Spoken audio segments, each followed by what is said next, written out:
নমস্কার, আজকে আমি বানাচ্ছি কালারফুল সুজির উপমা। কড়াইয়ে অল্প জল ও নুন দিয়ে ব্রোকলি ভাপিয়ে নিচ্ছি।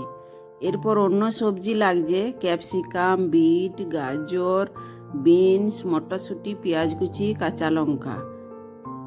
এবারে কড়াইয়ে তেল দিয়ে গাজর ভেজে অল্প করে ভেজে বিনস দিয়ে দেবো। এরপর বিট দিয়ে দিচ্ছি। এরপর পরিমাণ মতো নুন দিয়ে ক্যাপসিকাম, মটরশুঁটি আর কাঁচা লঙ্কা দিয়ে ভাজবো।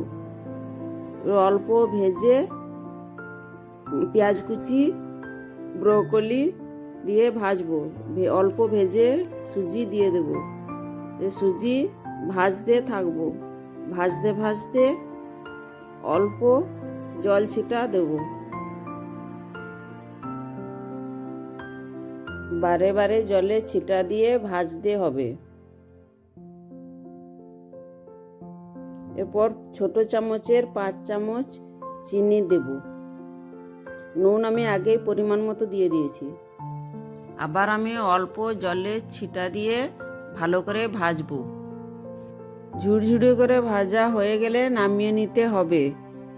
এই রেসিপিটি ট্রাই করুন, কেমন হলো জানাবেন।